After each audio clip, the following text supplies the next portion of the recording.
Hey crafters, I'm Daniela of abcrafty. So I'm pretty much new to resin aside from messing around with it a couple years ago, but I've always wanted to make my own resin dice. My ultimate goal is to create some really intricate ones, maybe even some liquid core dice like the gorgeous set I have from Misty Mountain Gaming.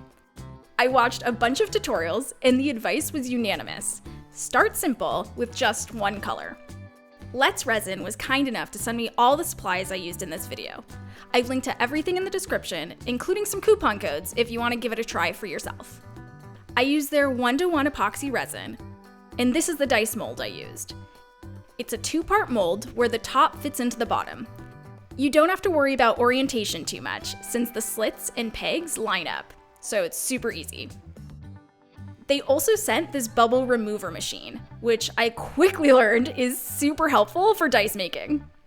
I also got a bunch of mica powders and alcohol inks from them. I went with purple for this set because I recently started playing Dungeons & Dragons, and my friend, who I ended up giving this set to, absolutely loves purple.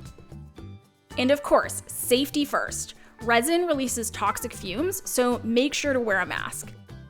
I actually also use an air purifier, and of course, work in a well-ventilated space. And then I also wear gloves. I don't right now because I completely forgot, but I did end up, right after pouring this, putting on a pair of gloves, so don't forget those. So I started by measuring part A of the resin.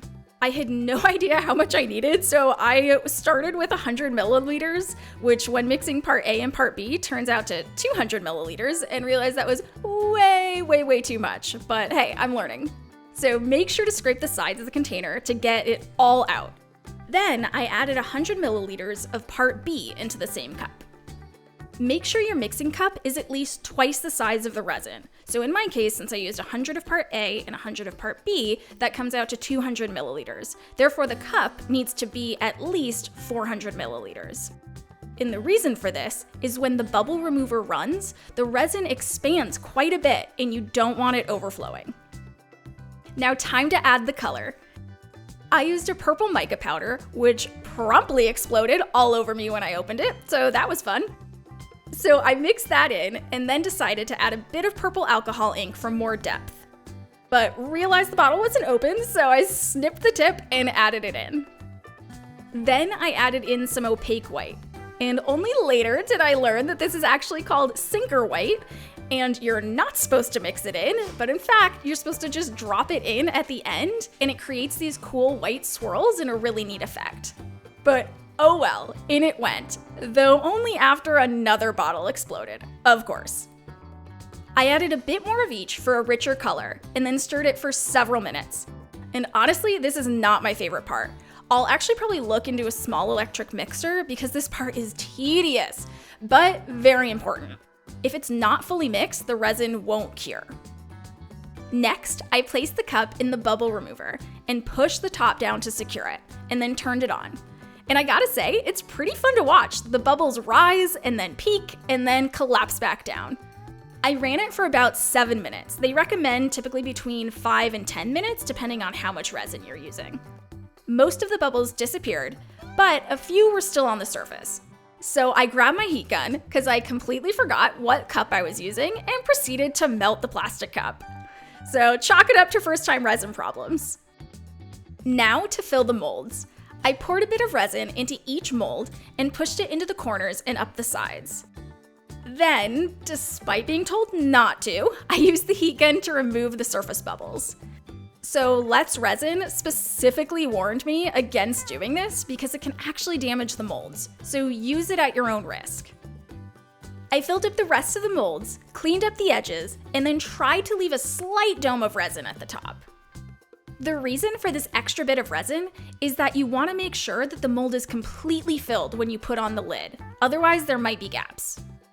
So I may have scooped out a little bit too much on some of these, so I had to go back and add in a little bit of resin on top to make sure I had that extra bit of dome. Then I put on the top, completely forgetting the instructions to roll it from one side to the other to avoid bubbles. But instead, what I did was use my fingers and smooth out the top to sort of push out any possible bubbles that were there. Then I pressed it down firmly and added a little bit of weight on top. I ended up just using the box of alcohol inks for this. It took 2 days for the resin to fully cure, which I assume was due to humidity, or maybe I didn't mix it thoroughly enough, but typically my understanding is resin only takes 24 hours. So once cured, I checked the bottom of the mold and saw some corners had bubbles, so I probably should have checked that before sealing up the mold.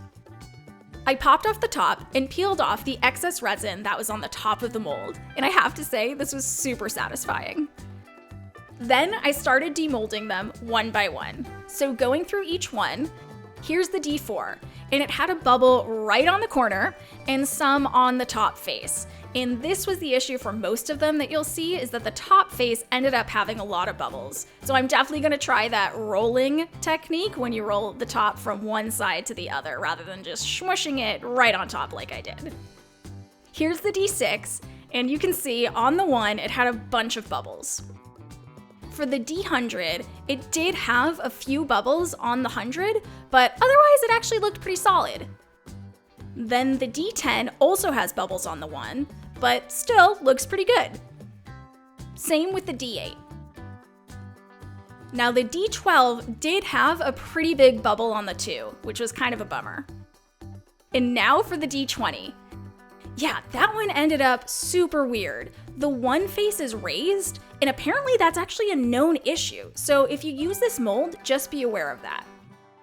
So what I ended up doing to fix the D20 is I sanded it down. Let's Resin sent some sandpaper of different grits, so I used that to help smooth out that side. I used a little bit of water so that I could do some wet sanding to avoid breathing in the resin dust. I started with the coarsest grit and then moved to the 1500 and finally the 5000. I sprayed water each time and gave it a good sanding. It did help, but I did sand part of the 7 face by accident, and the 1 isn't perfectly flat or shiny, but I mean, it's something to work on for next time. Next up, I painted the numbers. I used silver acrylic paint and wiped the excess with a paper towel. I thought it would be easier to wipe while wet, but it wasn't. Turns out it's easier to clean once the paint is dry so that it doesn't wipe away the paint from the numbers. After one coat, the numbers weren't really readable, so I went over all of them with white paint. I personally like dice with high contrast numbers so you can actually read them, because to me it's kind of like, what's the point if you can't read the numbers on the dice? Overall, I think I did a pretty solid job for my first set of resin dice. Everyone kind of had me convinced that it was going to be nearly impossible to achieve, but I think I did pretty well. There were actually fewer bubbles than I expected, and I did learn a lot. So here's a look at each finished die. You can definitely see some flaws, but I do know what to improve next time. I'm gonna check the bottom of the molds for the bubbles. I'm definitely gonna roll the top on instead of just smushing it down. I will remember to not use a heat gun on a solo cup. And I will probably have a little bit more patience when it comes to sanding. Thanks so much for watching. If you want to see me try more resin projects or eventually attempt liquid core dice, be sure to like and subscribe. And let me know what you think I should try next. Maybe some glitter inclusions or multiple colors, or maybe even glow-in-the-dark dice. I'd love to hear your ideas. And if you'd like to see what I'm crafting day to day, be sure to follow me across my socials.